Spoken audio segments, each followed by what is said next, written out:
Today I'm reacting to a Doors animation, so let's get started.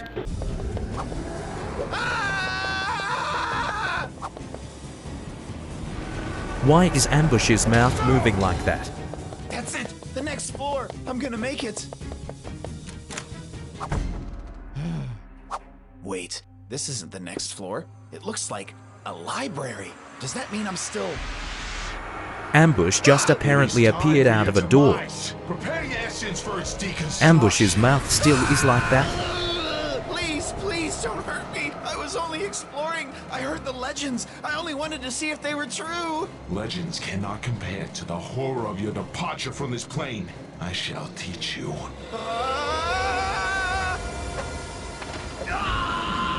No! Well, Ambush gets scared by looking at the crucifix.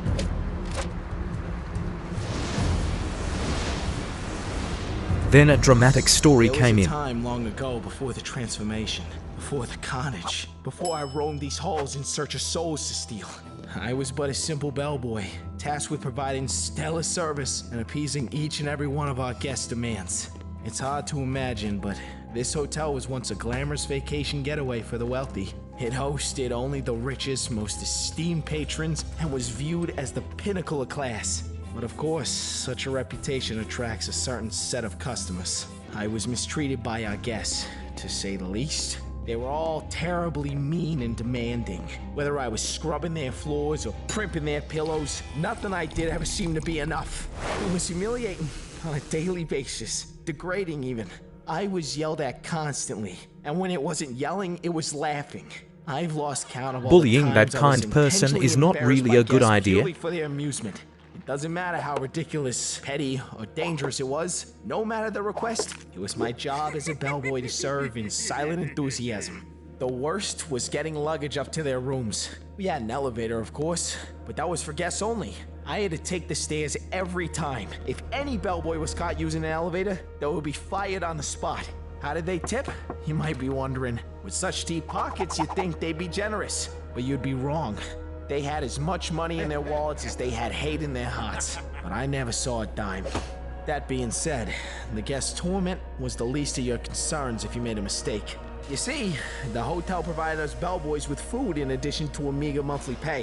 It definitely wasn't anything special, but if a guest made any sort of complaint about you, you didn't get anything. And on hungry nights, you'd give about anything for just one bite of that disgusting slop. But despite all the torment I experienced as a bellboy, there was a lone silver lining: the tranquil majesty of the hotel library. There were shelves upon shelves of books, stacked to the ceiling, with not a price tag to be found. I spent countless nights in that library, filling my mind with all that my life lacked: riches, adventure, glory. It was an escape from the guests, from the management, from the hunger. But escape is only temporary. You see, it wasn't long after my discovery of the library that its books began to cause trouble.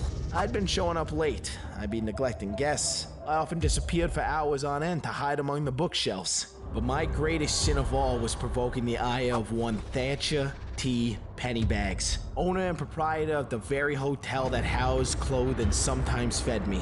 My fate was in his hands, and he knew it. He was smart, you have to give him credit for that. He knew immediately how to hurt me the most. I must have served 10,000 guests, each one seemingly more wretched than the last. But Pennybags, he was worse than all of them combined. He took away the one thing that I still loved about the hotel. The one thing that kept me going. The library. The books. All because he knew what it would do to me. It still makes me sick to think about. He was evil. There's no other word for it. Inflicting his cruelty onto me, his lowly employee, seemed to be the only way the man knew to express joy.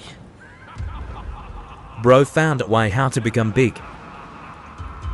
From that day forward, I knew I wasn't going to let him or any of those awful guests push me around ever again.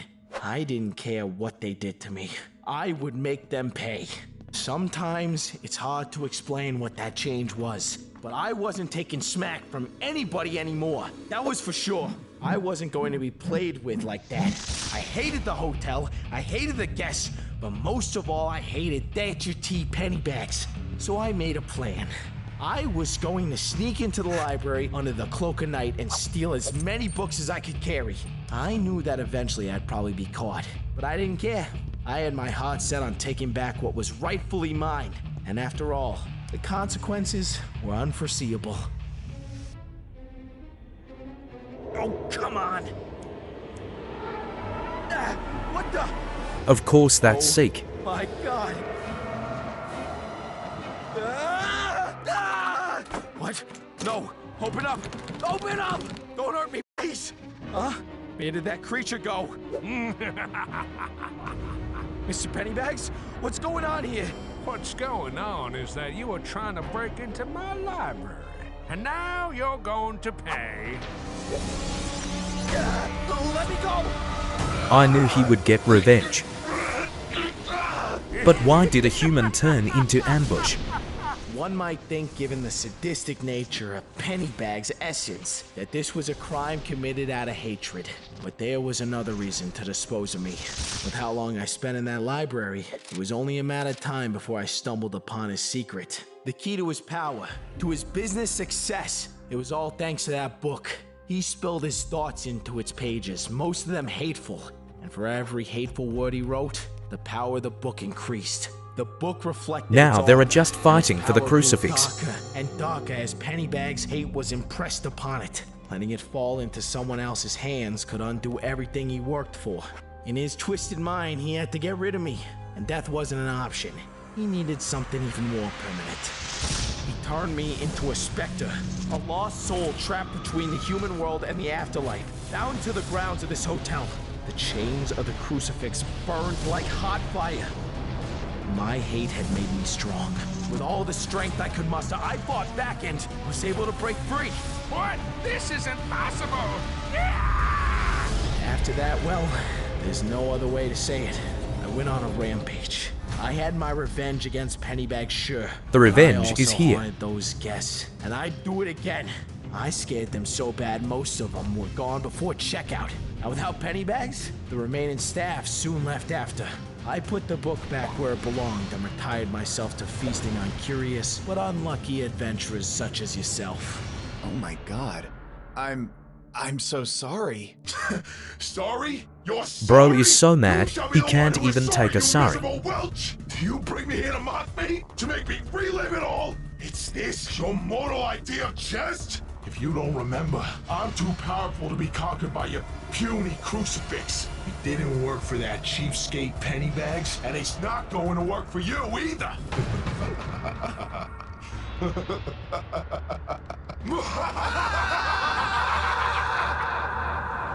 Hope you enjoyed the video. Bye guys.